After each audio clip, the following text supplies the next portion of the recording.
is there really a journey? Let's see. The much touted spiritual journey. Yes, there is a journey. No, there isn't a journey. Of course.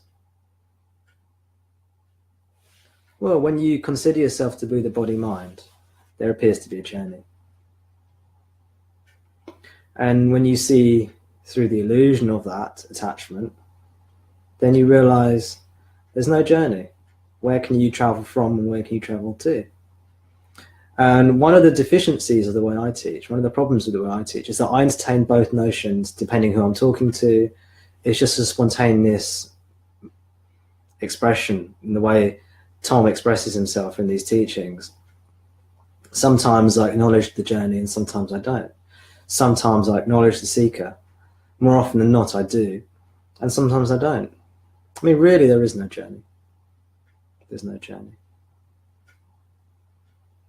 Because there's no entity here to have a journey to anywhere. That's the illusion. The illusion is that there's someone here. And as long as you believe there is someone here, as long as you take yourself to be the body-mind, as long as you take yourself to be this separate entity, there'll be seeking and there'll be suffering. The two are the same. Because you seek because you suffer. And you suffer because of ignorance. And ignorance is taking yourself to be a separate entity, the body-mind. And it's all the illusion. It's all ignorance, avidya. So when that's realized, it's not really realized because it's always realized, it's just the words we use. When that's realized, then it's seen that there's no journey, there's no person. You realize that you're not human, basically. And when you realize, once you figure out you're not human, then there's no journey. The reason I say you're not human, I mean, you are human. Don't you love these teachings? The reason I say you're not human is because most of us have an idea of what it is to be a human being. And that idea is false. And that's this illusion of being separate, of being a person. On the flip side, there is a spiritual journey, or at least there appears to be one. Because as long as that ignorance, that illusion is operating in you, and you do consider yourself to be doing, you can't pretend you're not. I wouldn't recommend it. I mean, you can pretend a bit if you want. That can help you sometimes. You can pretend that, you can just say as if there's no one here. There's no one here. You know, all is one, all is one. You can kind of hypnotize yourself into these ways of thinking and feeling for a while. And that can be nice. There can be some freedom in that. But as long as the ignorance is present, then from the point of view of ignorance, which is an illusory point of view, but from the point of view of ignorance, there is a journey. And so the teachings can also work on that level sometimes. They can say, okay, let's pretend that you exist, and let's pretend there's a journey, and let's teach in that way. And those teachings typically are called the lower teachings. But those lower teachings, those so-called lower teachings, can have a huge importance. They can be greatly important. They can bring us to that place where the higher teachings are accessible and intuited. And even the higher teachings are problematic. The direct teachings, the direct pointings that just indicate there's nothing here or no one here. Even they are too much. You see, all teachings are actually dualistic, because all teachings are addressing the mind. And this is really seeing that there is no mind, the illusion of the mind. The mind meaning the separation, meaning the ignorance. But they're synonyms. They're different ways of saying the same thing.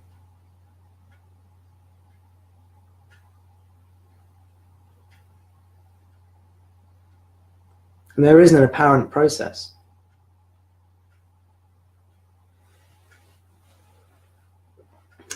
Gaudapada, the great giant of Advaita Vedanta, Gaudapada. He was Shankara's guru's guru. So he's sometimes called the great-grandfather of Advaita Vedanta, because Sri Shankara is often credited as essentially founding the Advaita Vedanta school, because it was him and his teachings that really systematized Advaita Vedanta. And Gaudapada, he wrote in his Mandukya Karika, in his commentary on the Mandukya Upanishad, he wrote that this world is an illusion. The person is an illusion. The teachings are an illusion. The journey is an illusion.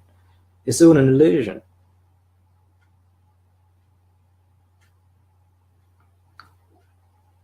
It's all an illusion. None of it's real.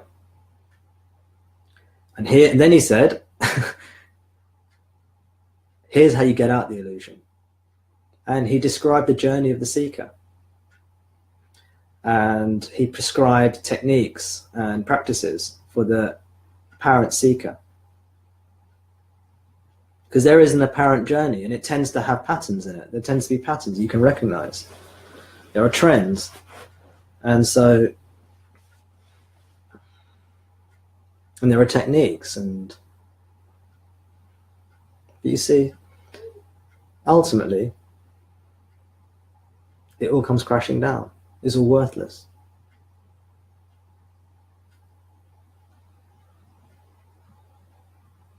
All the teachings, all the techniques, all the traditions, all your methods, all your philosophy, it all comes crashing down. It's just worthless. It might have had provisional use for you in your life, apparent life, but you just see it's just all illusion. It's all part of the ego.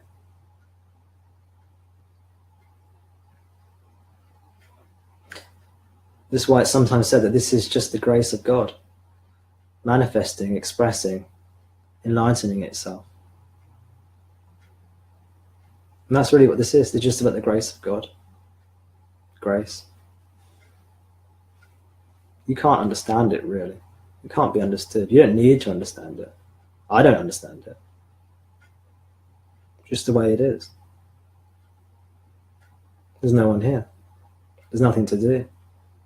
There's nothing to get.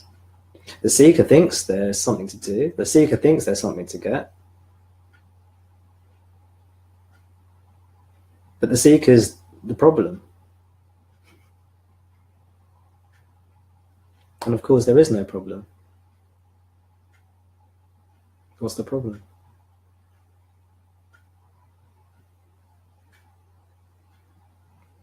So sometimes I'll say there's nothing to do, and sometimes I'll tell you what to do, or I'll suggest what to do. I usually don't tell people what to do. I'm not so prescriptive as that. But I'll make suggestions, and then, you see, our hearts have got our emotions, our hearts, our feelings. We've got a inbuilt homing mechanism that's trying to bring us home. That's trying to bring us home to wholeness, to oneness, to fulfillment. And that's why we gravitate towards teachers and teachings and satsang. It's because our homing instinct is trying to take us home. And there's a resonance with a pointing or a teaching that's illuminating the way. And when we follow that instinct, that homing instinct, then that takes us home. And the way the specifics are unique to each individual, to each apparent individual and their apparently individual unique journey.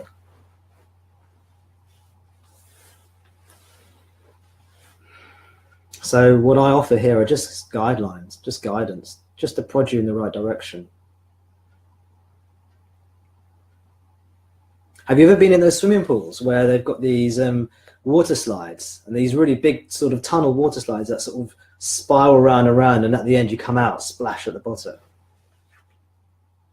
You see, this is like you go on the top, and you're going around these water slides, and then you get stuck on the way. You just get stuck, and then all I'm doing is just kind of like prodding you, and you get starting, and you start sliding down yourself, and then you get stuck, and then teachers prods you, or a teaching comes along and just nudges you, because it's just a natural process. of ignorance unraveling. Then at the end, splash, you come into the swimming pool, you merge with the ocean, you disappear, you're consumed. You're consumed by love, life, bliss, oneness, this.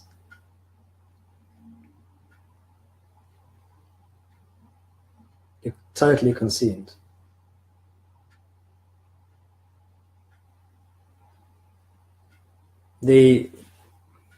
Some scriptures talk about the seeker as being God's food.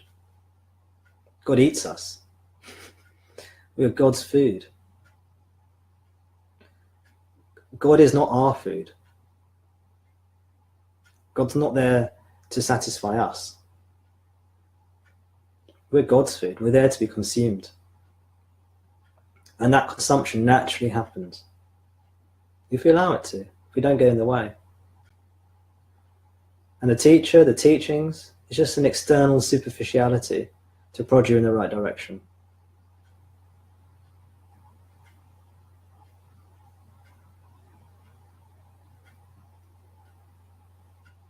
You turn within, you listen to your heart, it will lead you there. Don't try too hard to be like this or be like that or do what this teacher says or do what that teacher says necessarily. I mean, if you want to, then fine. But just chill out, relax, open your heart up to love and allow yourself to be there. Don't buy into the illusion of being the body and mind. These images and sounds that appear to us, we take it to be so real. We invest so much in these images, in these sounds, in these sensations. We think that's the reality. What a joke. That's the bondage. That's the suffering. The reality, the freedom is just freedom here now. Scintillating, vibrant, luminescent, shining in full glory all the time. Never hidden, always here, resplendent, shining, shining, shining. Just here. Constant illumination. Constant grace pouring out.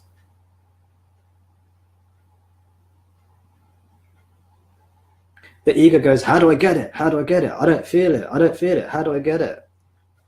They're just thoughts. Don't worry about them. Don't buy into the ego. The ego is, or if the ego exists, it's already the illusion of the seeker is already there.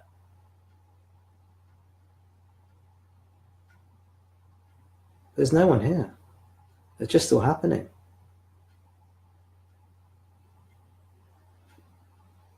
And this vibrant, dynamic life it's like an illusion. It appears. Like a rainbow appears. Like a mirage appears and scintillates.